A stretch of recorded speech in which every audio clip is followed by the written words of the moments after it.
à tous, merci d'être là. Alors effectivement, je vais commencer par vous lire ce que j'avais préparé. Je vous rassure, c'est pas très très long.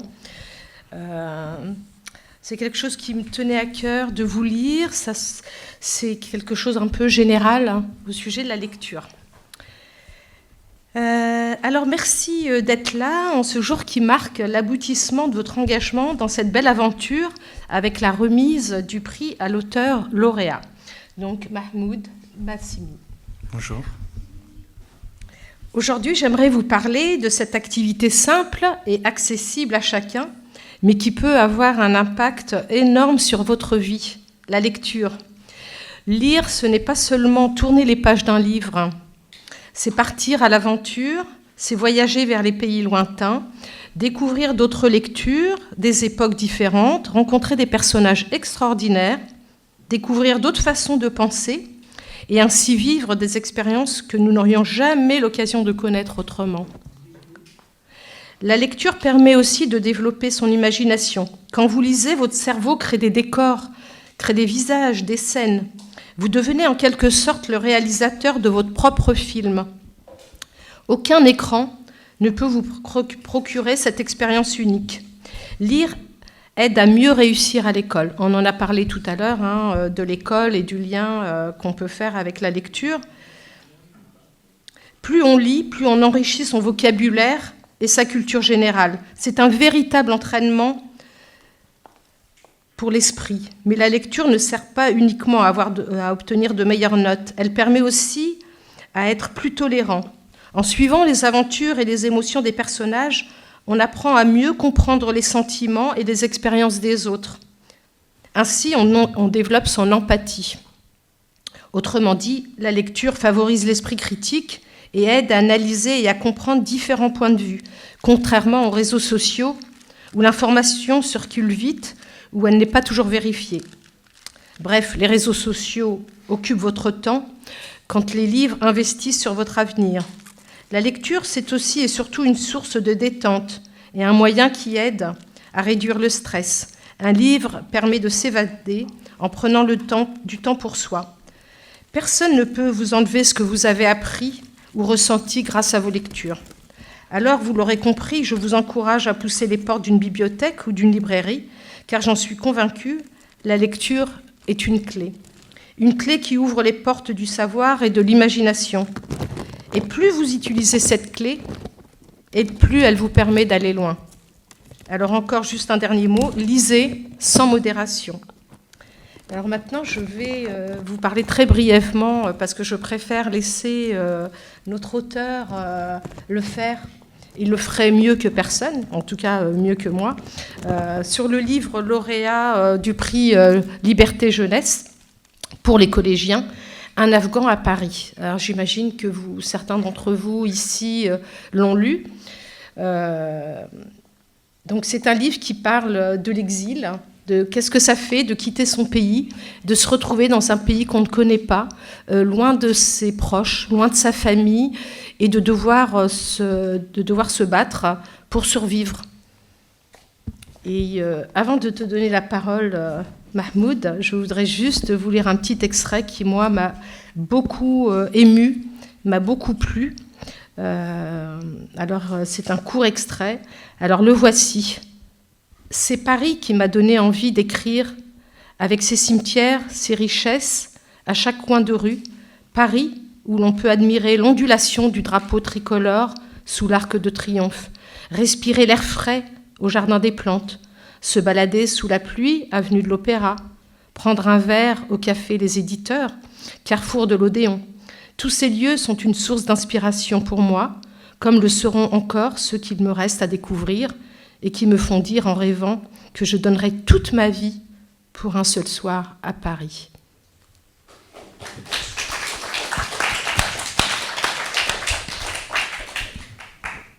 Alors bravo Mahmoud pour ton prix qui t'honore. Et j'aimerais que tu nous parles un petit peu déjà peut-être du titre qui dit à lui seul, je trouve, beaucoup de choses, beaucoup de choses. Mais on a envie d'en savoir un petit peu plus. Bonjour à tous. Merci pour cette lecture qui me donne l'envie de me lancer encore dans une aventure d'écriture. Alors tout d'abord, ne soyez pas surpris si je mélange le féminin ou le masculin ou encore prononcer mal un mot ou une phrase, parce que ça fait 8 ans que je suis en France et à mon avis, pour s'exprimer dans la langue de lumière de Molière, même 8 décennies n'est pas suffisante. Donc dire quelques mots sur le livre, surtout sur le titre. Moi, quand j'étais arrivé en France, c'était après un périple migratoire qui a duré 730 jours. J'ai marché depuis l'Afghanistan jusqu'en Belgique. J'y suis resté 12 ans en Belgique. Malheureusement, que ma demande d'asile a été refusée par les autorités belges. Enfin, j'ai décidé de venir en France. J'avais beaucoup d'images sur ce pays avant d'arriver, mais quand je suis arrivé fin 2017, ce que j'ai rencontré, ce n'était pas les images que je nourrissais, c'était la réalité, complètement au contraire. Et là, pendant 3-4 semaines, j'étais sur le trottoir de Paris, je dormais avec un morceau de carton à côté de poubelles, ignoré par les gens. Après 3-4 semaines, enfin, quand j'ai réussi de déposer ma demande d'asile, l'État m'a envoyé à la préfecture de Val-de-Marne, à Créteil. Là, j'étais en colocation avec un ami dans une petite chambre. Et un soir, je me suis dit, bon, ça y est, maintenant, je suis sorti de cette menace qui était dans mon pays. J'ai passé ce voyage avec tant de péripéties. J'ai laissé toutes les difficultés derrière moi. Maintenant, c'est une nouvelle vie qui commence. Je vais construire ma nouvelle vie. Mais après 2-3 semaines, j'ai reçu une lettre de la part des autorités françaises qui m'ont dit il faut quitter définitivement la France. Sinon, vous êtes en fuite. Donc pendant à peu près 2 ans, j'étais enfermé dans cette chambre sans aucune possibilité, ni droit au travail, ni faire mes études. Même quand je sortais pour faire les courses, c'était un risque pour moi. Et pendant ces 2 ans, l'idée était venue, l'idée de l'apprentissage de la langue française et l'écriture. Alors quand j'avais commencé l'écriture, moi je ne voulais jamais me présenter tel un écrivain dans la société, je ne suis même pas digne de ce nom, mais pour moi l'essentiel était de transmettre un message. Dès qu'on arrête de se plaindre, les occasions se présentent. Et pendant 12 ans, tous les jours, j'ouvrais les livres classiques sans savoir ce qui était écrit, mais en feuilletant les pages, je tombais sur un mot qui était beau, qui était sonore, qui me parlait, je le copiais dans mon cahier, puis traduisais dans ma langue maternelle, ensuite cherchais le consonance, le synonyme de ces mots, et à la fin de la journée, j'ai essayé d'écrire 3 ou 4 phrases pour m'exprimer à travers ces mots. Merci. On peut l'applaudir. Et ensuite, malgré le risque qui existait, j'allais d'une banlieue à l'autre chez une amie française pour corriger ces 4 phrases. En corrigeant, la moitié n'était pas bien, grammaticalement ou littéralement. Mais le lendemain, le même travail. Et après 3 ans et demi, quand j'ai terminé le manuscrit de ce livre, 6 mois d'attente, une vingtaine de réponses négatives, c'est très difficile de trouver un éditeur, surtout quand on est un réfugié sans papier, sans connaître la langue, sans connaître le mécanisme de la société. Et enfin, quand j'ai rencontré cette édition, mon éditrice, plusieurs fois, elle m'a proposé de choisir un titre poétique, parce qu'elle me disait, ce livre est plein de poésie, il faut trouver un titre poétique. Moi, j'ai dit non. Si vous acceptez un Afghan à Paris, je signe le contrat, sinon, je n'accepte pas. Donc l'idée, ce titre, il y avait eu plusieurs raisons. D'abord, à mon arrivée, à chaque fois, à ce moment-là, je n'arrivais pas à m'exprimer en français, mais quand les gens me posaient la question « D'où venez-vous d'Afghanistan ?» Les talibans, les terroristes, la misère, toutes ces mauvaises images. Et moi, je disais, l'Afghanistan n'est pas simplement les terroristes, n'est pas simplement la guerre. Il y avait une époque dorée, la culture, la littérature, la poésie. Les touristes venaient du monde entier pour se balader à Kaboul. Pour cela, et ensuite, chaque fois j'entendais sur les nouvelles un Afghan qui a fait une bêtise, un Afghan qui a attaqué sur une personne dans un café, un Afghan qui a fait blesser quelqu'un avec un couteau, et moi ça me mettait en colère. Moi je disais, cette personne elle a une identité, pourquoi on ne nomme pas cette personne? Un Afghan c'est en général. Et pour cela je me suis dit, enfin je vais créer un autre Afghan qui est admirateur de Balzac, de Proust et de Hugo. Donc pour cela que j'avais choisi ce titre, Un Afghan à Paris. Alors tu peux peut-être aussi nous raconter comment la littérature est arrivée à toi? Alors là, c'était lors d'une Avec, balade au cimetière de Père-Lachaise, parce que pendant 3-4 semaines, quand j'attendais derrière ce bureau administratif, durant la nuit, je gardais ma place, et dans la journée, j'essayais de marcher dans les rues de Paris pour trouver un endroit calme pour me reposer. Mais je n'arrivais pas à dormir parce que j'étais inquiète pour ma propre situation, par les mauvaises nouvelles qui venaient de mon pays. Et lors de ces balades, un jour, sans le savoir, sans le vouloir, je suis entré au cimetière de Père-Lachaise. À mon entrée, j'ai été fasciné par ce lieu. Je n'avais jamais imaginé un cimetière aussi beau, où chaque tombe serait une source d'inspiration et le début d'une aventure. Et je me rappelais ma maman qui me disait chaque fois que tu vois une tombe, n'oublie pas de prier parce qu'un jour tu seras là et les gens passeront te saluer. Je murmurais dans ma langue maternelle et au bout d'un moment, je suis arrivé devant la tombe d'Honoré de Balzac. Alors moi, que depuis l'enfance, c'était mon rêve de devenir un personnage politique ou militaire pour rejoindre les forces de l'ordre dans mon pays, quand j'ai vu sa tête imposante, je me suis dit qu'il devait être un commandant ou un général. J'ai interrogé le portable.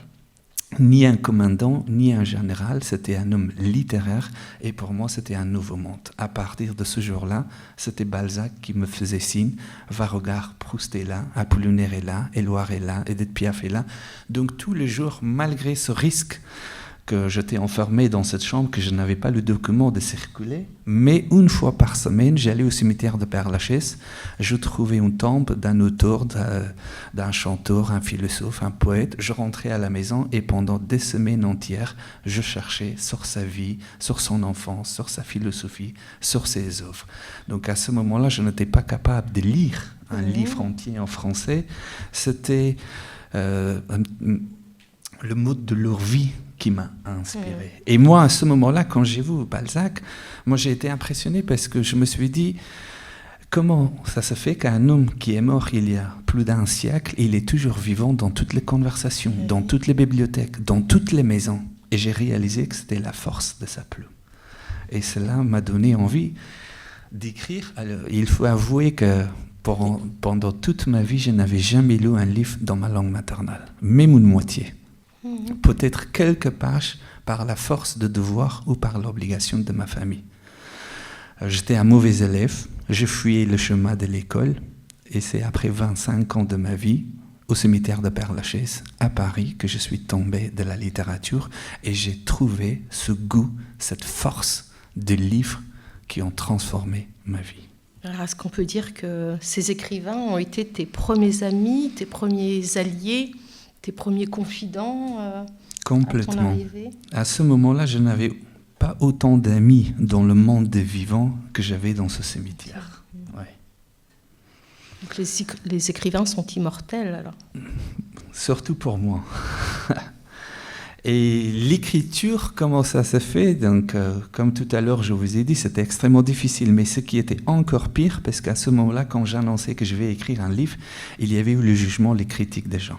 Il y avait des personnes à mon entourage qui m'encourageaient, qui me donnaient d'espoir, mais surtout il y avait eu des gens qui se moquaient de moi en me disant « Tu vas écrire un livre en français, mais arrête, c'est une perte de temps.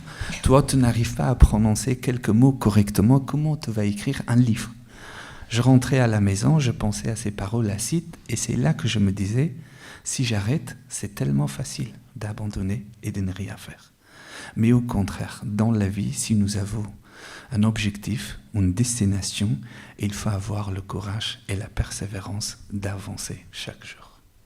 Et pourquoi tu penses que ce livre a touché autant de gens? Pourquoi il a eu autant de retentissement? Parce que tu es devenu célèbre grâce à ce livre. J'ignore, mais à mon avis, peut-être c'était la première fois que j'étais sincère dans ma vie à travers ce livre. Ah oui? Oui. Explique-nous un petit peu ce que tu veux nous dire par là. Alors, dans ma jeunesse, moi j'avais une adolescence arrogante.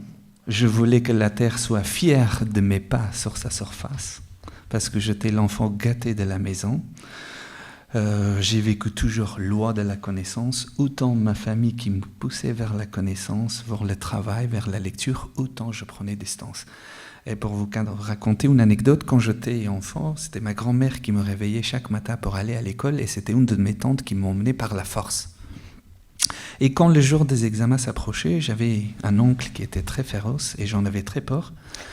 Il prenait le livre en me demandant quel est l'examen pour demain. Je répondais sagement avec peur, mathématiques, géographie ou l'histoire. Il feuilletait le livre en me demandant jusqu'à quelle page vous avez travaillé à l'école. Je répondais jusqu'à la page 30. Et il jetait le livre devant moi en me disant « Ce soir, je vais te demander 30 pages par cœur ». Et il repartait au travail. Et moi, j'étais déjà l'ombre de moi-même. Vous savez que chez nous, quand les adultes décident, les enfants, ils n'ont pas le droit de refuser. Les adultes, c'est Louis XIV. Il faut obéir. Et quand il partait, pour moi, je me disais, mais comment je peux faire? Je ne suis pas capable d'apprendre 3 phrases et lui, il va me demander 30 pages. Et à ce moment-là, j'entendais les cris de mes copains dans la rue qui jouaient. La seule envie, c'était d'aller le rejoindre. Avec beaucoup d'hésitation, je sortais, jouais toute la journée avec mes copains dans la rue. À la fin de la journée, j'allais à la pharmacie qui était notre voisin, j'achetais des somnifères. Et la pharmacie me donnait par la confiance, il croyait que je l'achète pour ma tante ou pour mon oncle. Je rentrais à la maison, avant le dîner, je consommais la moitié de ce comprimé, je m'installais dans le couloir, la tête sur les genoux, la tête penchée vers la chambre de mon oncle, et j'allais dans un profond sommeil. Et quand il venait m'interroger, c'était ma grand-mère qui disait « Mais laisse-lui, mon fils, il est malade, il a de la fièvre, tu peux lui demander ses devoirs le lendemain. » Et quand j'ouvrais les yeux, c'était la lumière de l'aube. Quel bonheur de ne pas avoir un livre dans les mains. À ce point, je détestais les livres et les cahiers.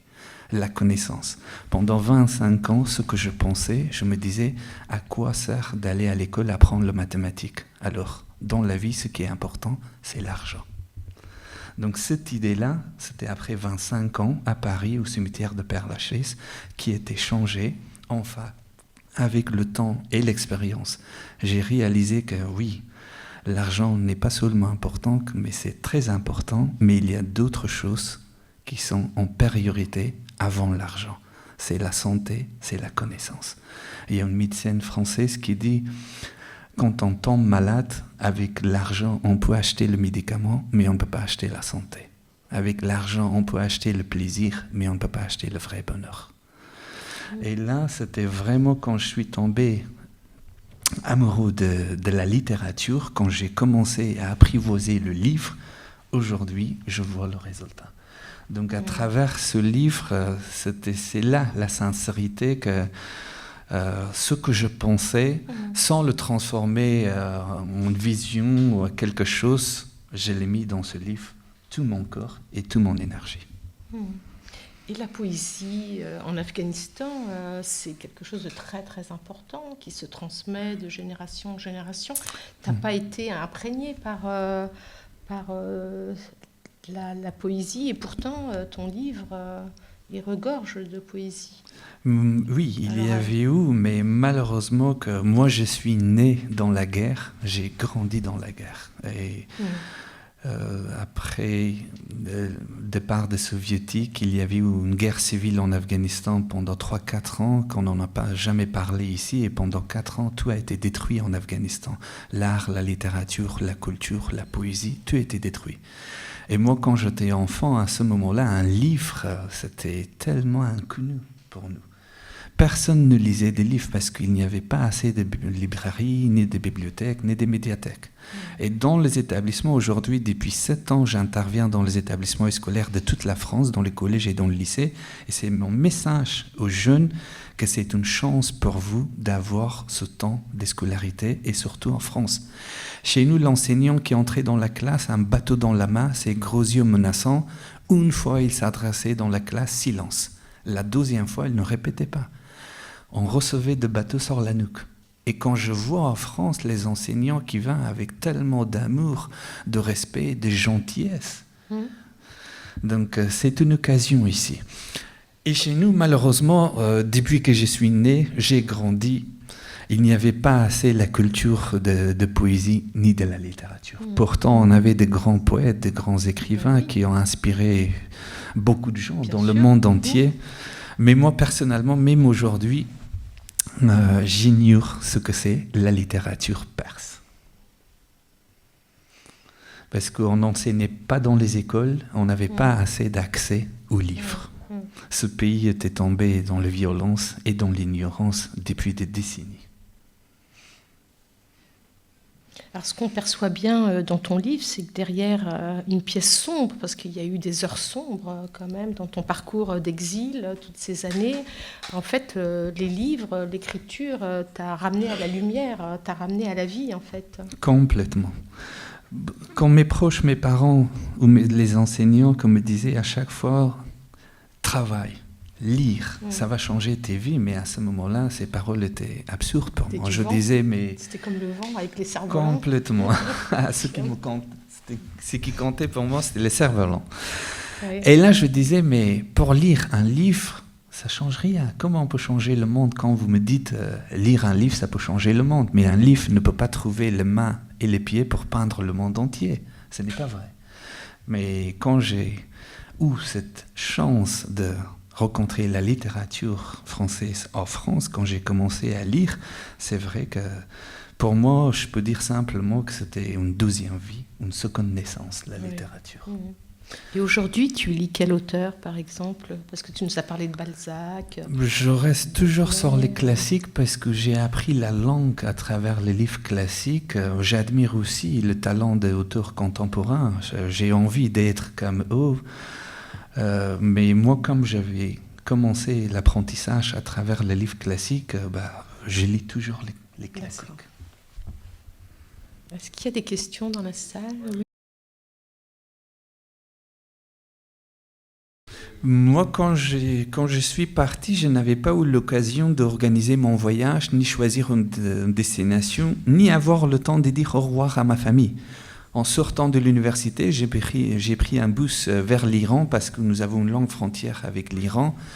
Et une fois arrivé en Iran, quand notre voyage est illégal, ce que nous avons besoin, évidemment, la force, le vêtement, la nourriture, l'argent, mais surtout un passeur qui nous guide pour franchir la frontière. Et depuis là, qui a commencé, que je l'appelle une traversée de l'enfer, je suis passé par une dizaine de pays, l'Iran, la Turquie, la Grèce, la Macédoine, la Serbie, la Hongrie, l'Autriche, l'Allemagne, la Belgique, enfin arrivé en France. Et dans tous ces pays, j'ai été emprisonné, tabassé, torturé, humilié. Et pendant il y a un moment, 10 mois, j'étais emprisonné en Grèce. 10 mois. Vraiment, c'était la prison. Il y avait eu des milliers de personnes. Notre seul espoir était le barbelé qui montait vers le ciel. Pas d'avocat, pas d'association, pas de soins médicaux. 3 fois nourriture avariée, accompagnée par un coup de bateau de policiers. C'était très difficile. Dans chaque pays, pris en otage. Plusieurs fois, j'ai été pris en otage parce que quand le passeur essayait de guider un groupe de réfugiés pour franchir les frontières, le moindre risque, le moindre danger, il ne restait pas avec les réfugiés, il ne risquait pas sa vie. Il s'enfuyait. Et à ce moment-là, les réfugiés étaient éparpillés, chacun qui courait dans chaque direction. Le désespoir, le stress, la peur, la panique. Et là, les gens qui étaient installés dans les frontières, ils arrivaient vers nous en nous disant « Ah, vous êtes un réfugié, ne vous inquiétez pas, moi j'habite tout proche, je vous invite chez moi, je vous donne à manger et après je vous guide vers votre destination. » Pour nous, c'était un bonheur ce miracle tombé du ciel. On accepte, on voit avec cette personne déjà avec l'idée que bientôt on va recevoir de la nourriture. Mais une fois arrivé cette personne, il nous enferme dans une pièce, elle prend un couteau, elle réclame de l'argent. Si on a de l'argent pour payer, on est libre. Si on n'a pas de l'argent, ça peut terminer mal. Moi, pendant 12 ans que j'étais sur le voyage, assez souvent, j'ai perdu mes camarades dans les frontières, ceux qui étaient malades, ceux qui n'étaient pas capables de marcher. Quand je parle de marche, ce n'était pas 5 minutes de marche, parfois des semaines entières, même sous la pluie. Donc la marche était toujours à l'abri de regard. Et à l'abri de regard, c'était soit le désert, la forêt, la montagne. Et assez souvent, dans la nuit, je remarquais que mes camarades, ils faisaient des génuflexions, de petits mouvements de ne pas mourir de froid. Et j'ai remarqué même mes camarades qui ont commencé à manger des feuilles des arbres. Et quand j'entendais ces paroles, pour moi, c'était ridicule. Je ne croyais pas, je disais, les feuilles des arbres sont pour les animaux et non pas pour les humains. Mais sur le chemin, j'ai remarqué, oui, c'était très difficile. Après 12 ans, et quand je suis arrivé en Belgique, moi, je me suis dit, bon, le voyage c'est terminé, les difficultés sont terminées, maintenant je suis en Europe, il y a la démocratie, l'humanité, la liberté, je peux construire ma vie. 2 ans d'errance en Belgique, rejeté par par les autorités belges. Arrivé en France, j'avais entendu que c'est le pays des droits de l'homme. Je me suis dit, bon, maintenant je suis dans un meilleur endroit. Mais c'était encore pire. Et parfois, les gens me disent les difficultés que j'ai rencontrées. Moi, je peux dire que le pire était arrivé en France, à Paris. Sur le chemin, quand j'avais quitté l'Afghanistan, je me suis dit, mon voyage est illégal, tout peut arriver. J'étais prêt à surmonter tous les obstacles. Mais je n'avais jamais imaginé que dans le pays des droits de l'homme, je me trouve sur le trottoir, ignoré par les gens. À Métro Jaurès. À ce moment-là, il y avait eu un bureau administratif que tous ces réfugiés déposaient leur demande d'asile. Et là, 2-3 semaines sur le trottoir. Heureusement que cette découverte de ce cimetière de Père-Lachaise et la littérature qui m'a sauvé, sinon c'était vraiment difficile. Et aujourd'hui, quand je raconte, je ne peux pas dire que la vie est difficile pour un réfugié, absolument pas. La vie est difficile pour tout le monde, chacun est dans son propre bateau. Mais pour le réfugié, c'est encore difficile.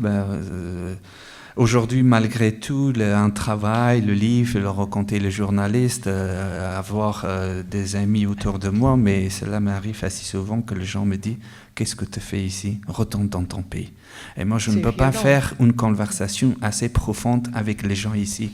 Assez souvent, j'évite les conversations, parce qu'au fond, c'est cette phrase. « Qu'est-ce que tu fais ici? Retourne dans ton pays. » Cette petite phrase peut courber les chaînes d'un homme. Et quand je parle de la littérature, heureusement que ça m'a guéri, ça m'a sauvé. Et très vite, je suis tombé sur une phrase de Victor Hugo qui avait dit « La vie est un exil, ou l'exil est une vie ». Et c'est cette phrase que je vis tant que je vivrai en France. Alors, peut-être que tu peux nous dire quelques mots des expériences, du travail que tu fais auprès de la jeunesse pour raconter un peu ton périple, les sensibiliser au sort des réfugiés et puis à la place de la littérature, comment la littérature peut sauver le monde, en fait, quelque part. Surtout, c'est un message d'espoir que j'essaye de transmettre. Et aujourd'hui, depuis 12 ans, je travaille à la Sorbonne Nouvelle, à l'université Sorbonne Nouvelle, avec une équipe de chercheurs qui ont lancé un projet dans les établissements scolaires qui s'appelle « Nous sommes d'ici ». Ce sont des ateliers d'écriture que j'interviens dans les établissements. On rencontre chaque classe 2 séances de 2 heures. Il y a 3 exercices à écrire. Je raconte mon parcours. Et après mon parcours d'intégration, découverte de la littérature, l'apprentissage, et à la fin il y a un message d'espoir, et à la fin c'est les jeunes qui vont écrire une lettre destinée à une personne réfugiée qui vient d'arriver en France pour lui donner des conseils comment elle peut s'intégrer dans la société. Alors pour moi c'est impressionnant à chaque fois quand j'entre dans une classe, je ne peux pas dire que tout le monde, mais la plupart des jeunes sont désespérés pour l'avenir. Certains qui me disent, moi je n'ai pas le projet de me marier, d'avoir des enfants. Pourquoi? Vous voyez la guerre, les injustices, le climat, le chauffement, le dictateur, l'inflation. Et parfois, mon optimisme, ça gêne un petit peu mes amis français. S'ils me disent, tu ignores la réalité, tu es très optimiste, mais non, au contraire. La réalité, ça peut être 2 fois plus inquiétant pour moi que pour eux. Parce que moi, je n'ai pas mon passeport. Je n'ai pas mon logement, je n'ai pas ma famille autour de moi. Donc la réalité, c'est inquiétant pour moi aussi. Mais quand on voit l'histoire, depuis l'apparition de l'homme sur Terre jusqu'à aujourd'hui, il y avait eu beaucoup d'événements. Beaucoup. Donc c'est l'espoir qui nous donne ce goût de vivre, d'avoir des projets, et d'avancer. Et c'est mon message que je transmets aux jeunes. Et surtout que, moi je dis qu'aujourd'hui, oui, le monde est injuste. Il y a beaucoup de misère. Nous souffrons jour et nuit. Pourquoi? Parce que c'est les hommes qui nous font souffrir. Ce n'est pas la nature, ce n'est pas la forêt, c'est les hommes. Et si nous sommes un peu sensibles à ce qui se passe dans le monde, aujourd'hui, c'est le temps de donner main dans la main pour travailler ensemble pour avoir un meilleur avenir où tout le monde peut vivre dans la dignité et dans la paix. Et parfois, je vois le rire chez les jeunes qui me disent on est dans la classe, 20 personnes, on est une vingtaine, comment on peut changer le monde? Et moi, j'ai dit sérieusement, si nous commençons aujourd'hui d'arrêter de se moquer les uns aux autres, ça veut dire qu'on a commencé de changer le monde à une meilleure place. Parce qu'il y a combien de personnes autour de nous aujourd'hui qui sont blessées par les moqueries des autres. Il y a des personnes qui mettent fin à leur vie par le harcèlement, par les moqueries des autres. Pour nous, quand on est jeune, c'est un plaisir de se moquer de tout, d'un enseignant, d'un intervenant, d'un passant dans la rue. Mais on ignore l'effet sur cette personne. Est-ce qu'il y a des questions ?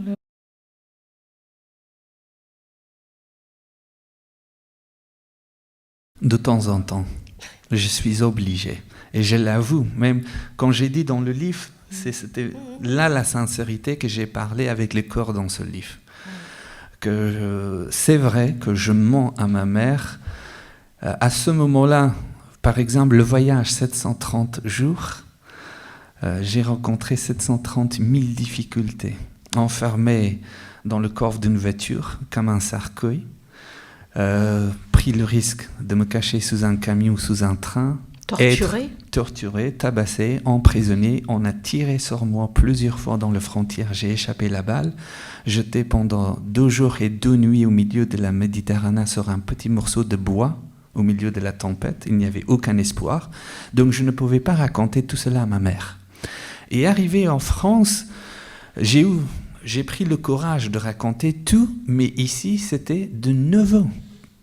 Pendant 12 ans enfermé dans une chambre, et je ne pouvais pas que je suis dans cet état. C'est un risque chaque moment de ma vie. Je disais, je suis dans un centre, ça va, j'apprends la langue, bientôt j'aurai le droit de travailler. Et après 12 ans, quand j'ai déposé ma demande d'asile, pendant 4 ans, pour ne pas exagérer, 1 ou 2 jours gâchés par semaine derrière le bureau administratif pour renouveler un document, pour demander un document. Et là, quand j'attendais au milieu de centaines de personnes dont je comprenais aucune parole, il pleuvait, il faisait chaud, parfois je n'avais pas même 1 euro pour acheter une baguette de pain pour me nourrir. Dès le matin jusqu'au soir, attendre derrière le bureau, et à la fin de la journée, la sécurité qui me disait c'est fermé, revenir le lendemain. C'était mon quotidien. Et quand j'étais dans la côte derrière un bureau administratif sous la pluie avec l'estomac affamé, inquiet pour mon avenir, c'est là que je recevais un appel de ma mère. Et là, avec cette sincérité maternelle qui me disait « Allume ta caméra, j'aimerais bien voir ta chambre. » L'ordre de vérité. J'étais obligé de mentir. Et même aujourd'hui, assez souvent, il y a certains événements que je le protège par le mensonge.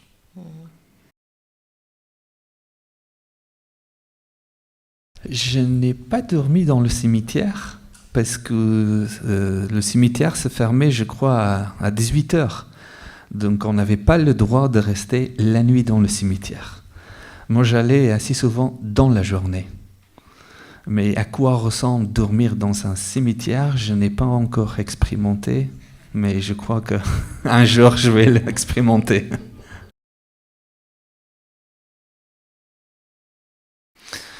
Tous ces grands auteurs, tous ces grands poètes que je fréquente assez souvent, soit au cimetière de Père-Lachaise, soit au cimetière de Montparnasse, oui, mais moi j'ai été impressionné par la tombe de Gérard de Nerval qui est en face de la tombe d'Honoré de Balzac. Quand on ne réalise pas que c'est un temple, c'est une petite ruine. Et quand j'ai vu un grand poète, et pendant des années j'étais curieux, je me disais mais pourquoi l'État français n'a pas assez de possibilités pour faire ce tombe. Mais enfin, j'ai appris que voilà, c'est partie de la culture. Ce n'est pas important qu'une tombe soit belle ou décorée. Et puis la tombe de Marcel Proust. Ouais. Moi, Alors, tu as lu Proust en entier ? Alors, parce quand je dis que j'ai lu... qu'on pose traditionnellement les 1000 pages. Je n'ai pas terminé tout. Mais quand j'avais commencé à la recherche de temps perdu, le côté de chez Swann, moi, j'adore de me perdre dans ces longues phrases pour chercher le verbe principal dans la phrase. Là, c'est le meilleur instant que je passe avec l'écriture de Proust. J'avais un petit espoir, parce qu'à ce jour, je n'ai pas encore rencontré de personne dans mon entourage ayant lu Proust jusqu'au bout. Donc, si vous connaissez quelqu'un, dites-lui qu'il me fasse signe. On serait ravis. Est-ce qu'il y a d'autres questions? Oui. Avec ma famille, aujourd'hui, cela fait 14 ans que je n'ai pas rencontré ma famille, mais je suis en contact quotidiennement avec la famille, avec les proches aussi, en Afghanistan. Mais la rencontre, ça reste pour le moment un rêve.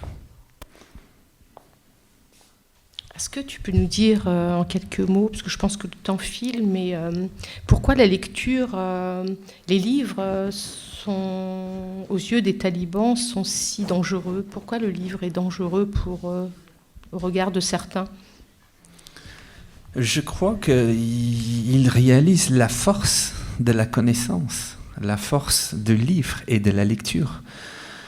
Et leurs idéologies, c'est de garder le peuple dans l'ignorance pour gouverner. S'il y avait une solidarité nationale entre le peuple afghan, qu'ils avaient accès à la connaissance, je crois qu'aujourd'hui, ils ne subissaient pas ce régime. Et aujourd'hui, les talibans, malheureusement, ils détruisent tout. Les écoles sont fermées, les universités sont fermées, les femmes, les filles n'ont pas le droit d'aller à l'école, ni travailler dans la société. Et pour les hommes, quand ils vont à l'école, ce n'est pas comme ici. Parfois, de petits garçons qui marchent de longs chemins pour aller au bord de la montagne sous une tente, malgré la chaleur, ou quand dans la ville, le petit garçon de 10 ou de 11 ans, il va à l'école, à midi, il ne rentre pas à la maison pour déjeuner. À midi, il doit aller travailler dans la ville jusqu'au soir pour trouver quelques morceaux de pain pour nourrir sa famille. Parce que son père est décédé dans la guerre, sa mère n'a plus de droit. Ce garçon de 10 ou de 11 ans qui a la responsabilité d'une famille de 10 à 11 membres. Et aujourd'hui, ce qu'il enseigne dans les établissements, ça n'a rien à voir avec ce qu'on voit dans le monde. Aujourd'hui, il y a les physiciens qui vont exploiter le secret de l'espace, mais chez nous, quotidiennement, il enseigne la matière religion, ce qui ne sert à rien, je suis désolé. Très bien. Aujourd'hui, très bien, je ne peux pas dire que je suis heureux parce que Blaise Pascal avait dit que tout homme veut être heureux, mais malheureusement personne n'y est. Mais je peux dire que je suis très bien dans le sens où, quand j'ai réalisé que je suis capable de sauver une vie. Je m'exprime à travers un exemple. Si je me trouve dans un désert, devant moi un carrefour, un chemin vers la vie, un chemin vers la mort.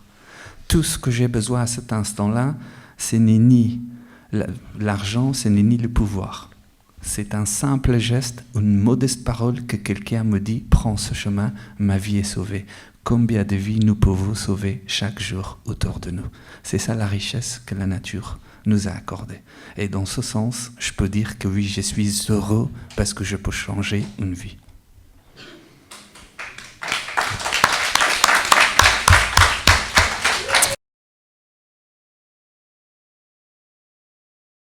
J'y pense tous les jours. Parce que j'étais né dans ce pays, j'avais gravé de souvenirs dans chaque rue de cette ville que j'aimais tant. Il y a encore ma famille, mes amis, mes proches. J'ai envie tous les jours d'y retourner, mais en réalité, pour le moment, ce n'est pas possible. D'abord, la France ne me permet pas d'y retourner. Ensuite, tant que les talibans sont au pouvoir, ma vie est en danger. Mais je peux dire qu'une moitié de moi-même est restée en Afghanistan. Je compte sur vous. Aujourd'hui, quand je vais dans les établissements, je trouve l'espoir auprès des jeunes, parce que quand je vois que vous êtes là avec la force et l'espoir, moi, je n'ai aucune inquiétude pour l'avenir. Mais si vous devenez désespéré de l'aujourd'hui, alors là, je rejoins ceux qui avaient dit que la vie est absurde. Oui.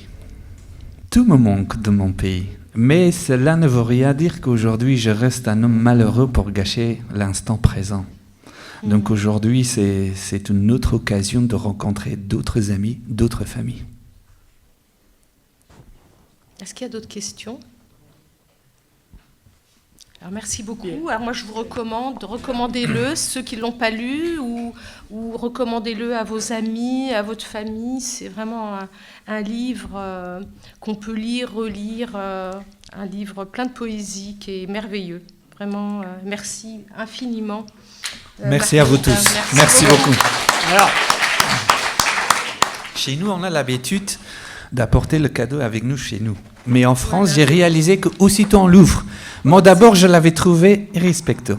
Je me disais, mais les gens n'ont pas le respect, ils l'ouvrent aussitôt devant la personne. C'est pour ça que tu as le choix et que... Mais chez nous, on l'apporte à la maison, on l'ouvre tranquillement. Alors tu fais comme tu veux, comme tu sens. Donc là, puisque je suis dans ce pays, je dois m'adapter à cette culture.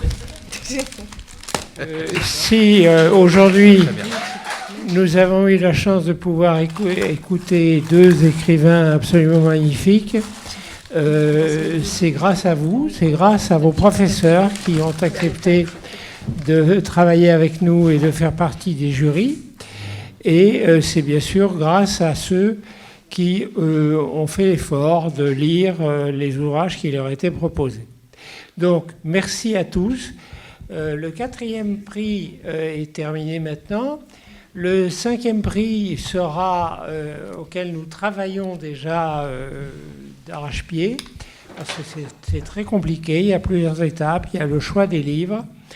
Et puis, le 5e prix sera encore différent des précédents. Alors, je vous révèle pas tout, mais ça sera tout à fait différent. Et puis, ça sera aussi différent parce que notre pays aura changé.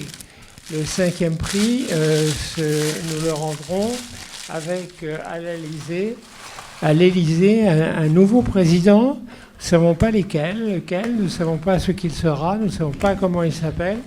Pour l'instant, nous avons beaucoup de candidats, mais faites très attention parce que nous avons entendu aujourd'hui des gens qui nous parlaient du pays d'où ils venaient. Et je sais que parmi nos élèves, il y en a beaucoup, alors peut-être pas eux, mais aussi parmi leurs parents, qui viennent d'autres pays. Et méfiez-vous énormément de gens qui vous disent attention, l'immigration c'est un danger, les étrangers viennent faire des dommages en France, etc. D'où qu'ils viennent. Je ne vais pas citer de nom, je ne vais pas faire de propagande, mais ceux-là, je vous propose de les écarter parce que vous aurez beaucoup d'autres choix, beaucoup plus intéressants. Merci à vous.